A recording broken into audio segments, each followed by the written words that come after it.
Hello, anatomy friends, and welcome to our next chapter, Blood. I want to suck your blood. I don't know why every time I say blood, it just has to come out like Count Dracula's. These are the little ways that I amuse myself. But anyways, I love this first picture here because it's just a nice, good depiction of blood and its components.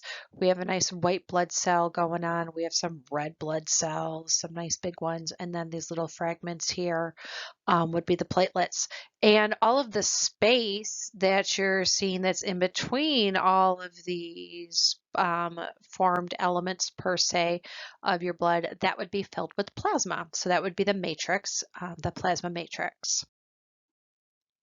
Okay, so this is just another fun picture, just depicting the different components of blood as a picture. So we can see this would be a vial of blood. Let's try a different color here. It's still coming out. There we go. We have a test tube of blood, and they've gone ahead and centrifuge it. What centrifuging is that they're going to spin it at a high rate in a circle for some determined period of time. Depending upon the tests they will do, they will kind of depend on how long that the blood is in the centrifuge for. And so at the end of the centrifugation, there would be your blood actually separates into its different components. You have the red blood cells down here at the bottom. The plasma is going to be up at the top, and between the plasma and the red blood cells would be this thin layer called the buffy coat. Now, they do a nice job right here of showing the buffy coat as being really thick. It is not that thick. They just show it that thick so that way you can actually see it. I was really disappointed the first time I ever saw centrifuge blood. I'm like, where's my buffy coat layer? Where's that like little thin layer? You can't see it because it is very, very tiny. So just kind of be aware of that. They make this layer look a lot thicker than it is. So what we are seeing here in this first picture, so in the plasma, you have a lot of stuff in there. It's just kind of showing you have a bunch of stuff. This buffy coat right here is made up of your white blood cells and your platelets going into this buffy coat.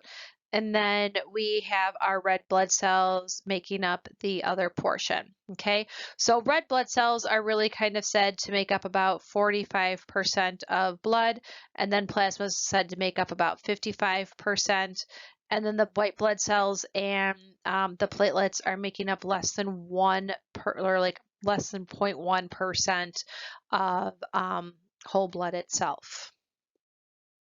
Okay, so this picture right here is now basically just our previous picture, but it's just being shown a different way. So now I have written out everything. So our first portion, this is still our centrifuge blood right here.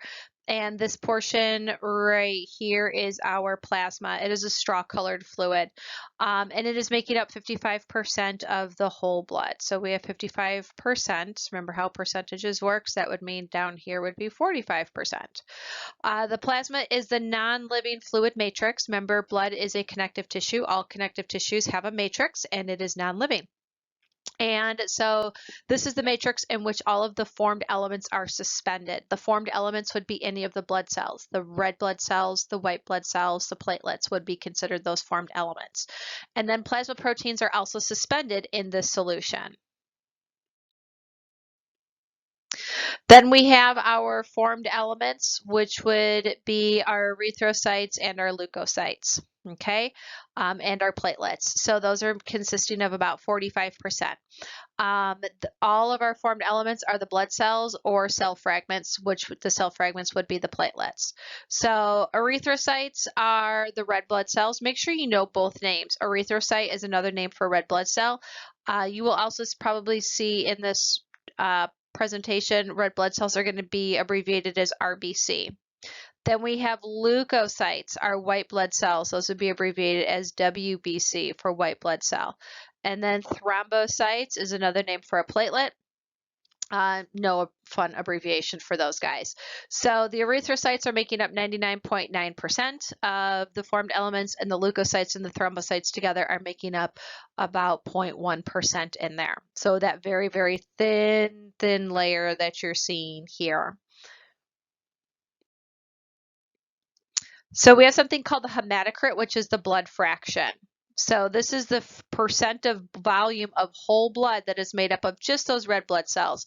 And so here we have our red blood cells. We're saying that's 45% of our blood. And then if we look at the whole percentage, that would be the 100. Okay, because plasma is making up roughly about 55%. So in general, we say it's about 45%, but there's obviously can be some variations in there. Males, the hematocrit is generally around 47%. Females, the hematocrit is around 42%, and then plus or minus 5% in there. And the values are differing between females and males just because of hormones and blood loss. So blood loss through menstruation for females. So some different characteristics of our blood is it is a sticky, opaque fluid with a metallic taste. We've all gone ahead and gotten a cut and sucked on it, and you can definitely tell that metallic taste in there. It is the only fluid tissue in the body. So you have your formed elements, which are the solid, and then the plasma, which would be that fluid. And then the color varies depending upon the amount of oxygen that the blood carries. So we are so used to blood being a bright red because whenever we cut ourselves, we see bright red blood.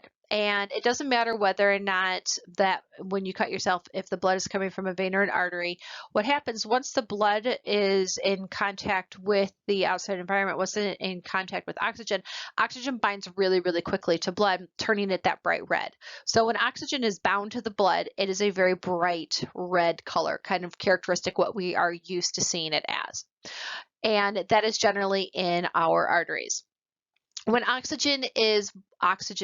blood is oxygen poor, it is a very dark red. It is very maroon, kind of almost like a super dark purple. If you've ever gotten blood drawn, they are drawing your blood from a vein. It's a lot safer to draw blood from a vein. They are under lower pressure.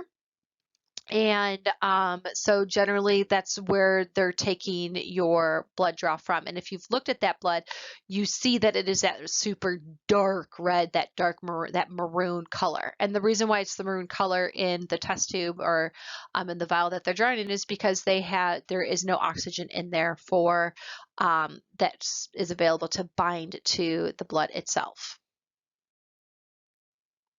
So the temperature of our blood is slightly higher than our own body temperature. It's about 100.4 degrees Fahrenheit. And remember, our normal body temperature would be 98.6 degrees Fahrenheit. It has a pH of roughly about 7.4. So in that neutral region, slightly basic. And blood is going to account for about 8% of our weight. And the average blood volume is about 8 to 12 pints. And I'm going to put that into gallons. So for males, it's about 5 to 6 liters, which would be about 1.5 gallons. In females, it's going to be about 4 to 5 liters, which is going to be just over 1 gallon.